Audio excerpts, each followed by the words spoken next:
Hey guys, Gene here. I want to talk about job tickets in your shop. Now here at FireSprint, we actually built a whole system. We use that we call Lumen. It's built on FileMaker. But before we had Lumen, we had a paper system. We used job tickets kind of like this. We've actually upgraded to a couple of different versions before we went to full software. But I tell you, I see online a lot, folks are asking about job tracking systems, and they're asking about, how do I build software to track my shop? And then we find out you're running 5 jobs a day, 10 jobs a day, even 20 or 30 jobs a day. And the ability that it gives you, particularly as a business owner, to refine your process. I mean, unless you're a developer and it's just easier for you to write code, to start with a paper system, I don't know that I can encourage it enough. Every business I've ever started, everything we've ever done here at FireSprint, we almost always start with a paper system. And then once we get that kind of resolved or set up that in a way that works really, really well, we'll move to a digital system. I want to talk about a couple of different paper systems that we have used in the past that have worked really well and how to set those up. The first one is this, just basically a big envelope. It's a 9 by 12 envelope. And what I really love about these is what we'll do is we'll take a job ticket, information, a bunch of fields that need to be filled out, customer name, order number, you might put stuff about the dollar amount on there if you want, just anything you need to know, contact information from the customer. We put that on a full page adhesive label. Essentially, you just order from Amazon or wherever, and we'll print that out and stick it right to these envelopes. And so we had like a whole 2 or 3 file cabinets full of these envelopes. And we would put, if the customer gave us the CD with graphics on it, we'd shove it in that envelope. We'd certainly do like proofs and things like that. We'd put them down in that envelope. And then we would store these envelopes and reference them when somebody would call us for a reprint or anything like that. And so we'd have that information and it was ready to go. And when we were done with it, we knew we could just fold it over and seal it up with that clasp, and we knew that job was done. Of course, we'd mark the completion time and the fact that, picked it up, or maybe the tracking number, but really great paper system. So all this was like, even before QuickBooks, we were using these types of systems. This was back in the late 20-aughts. And when we upgraded to QuickBooks and really started refining QuickBooks the way that we wanted to work as a company, we moved to these plastic sleeves. And so what we'd actually do is we'd put all of there's a fake invoice, but we'd put all of the job information in the long description of the QuickBooks invoice. We'd print that QuickBooks invoice, and we have these plastic sleeves that open up at the corner there.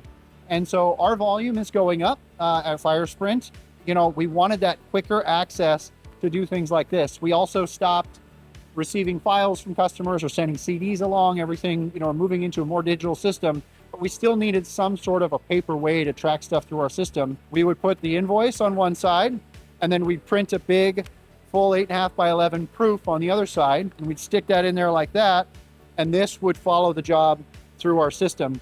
And it's really nice because we're not, sticking a big label on there, doing a lot less handwriting, but still we had the ability, after we printed the QuickBooks invoice, we might highlight important elements. So maybe for us, we were doing a lot of yard signs, so like the flute direction was not standard, we'd highlight that it had a different flute direction, or we could handwrite notes on here.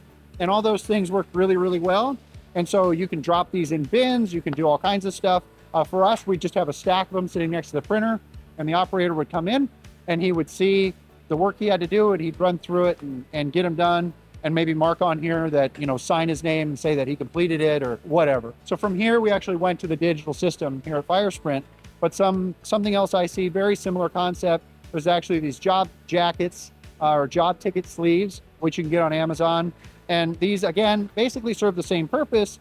The nice thing about these is they have a grommet right on the top there. And so, if you've got 5 jobs due today, you might set up a giant job board on one of the big walls of your shop with just hooks, and you move these job tickets through the statuses of your shop. So we never really used that personally. We would always just take stacks of tickets at FireSprint because we'd hand them from the printer to the cutter and so on, but whatever works for you. Now, a couple of thoughts about a paper system and why it's so important, I think, to start with a paper system. I actually had ChatGPT just generate this job docket for me. This was like one prompt. It's incredible and a great place to start iterating your ideas if you're trying to come up with a nice looking professional job ticket that, your customers might see this, your folks in your shop, your employees or yourself are looking at this all day. So you want it to look nice.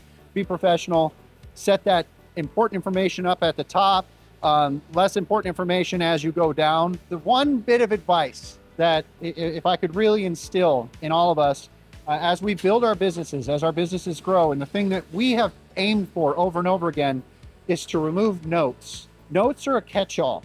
And so when you have a big notes section, you're going to start off, if you've never done a job for a customer before and there's the very first one you're going to do, your whole page is a blank page and you're going to fill out notes, right? And that's totally fine.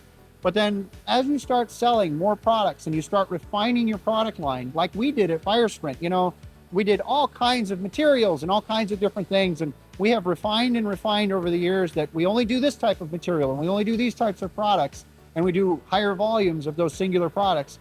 You start to make fields within your job tickets.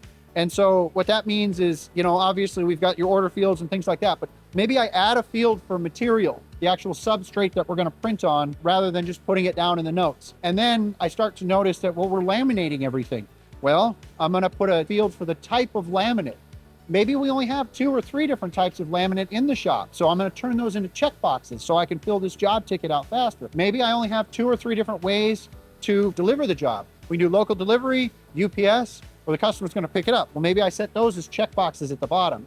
You know, initially they all start as notes, but as you refine your business, as we refined our business at FireSprint, we go further and further away from notes. And now, I think yesterday we processed around 3,000 different jobs here at FireSprint, and maybe 2 of them had notes on them. The vast majority get categorized and set through their different routes in our system with no notes. Nobody's reading anything like that. We're just processing the same stuff over and over again, and that has really helped us grow. I really hope you found this video useful. If you have any questions, I will answer. I answer all of them. Place them in the comments below. Thank you for watching.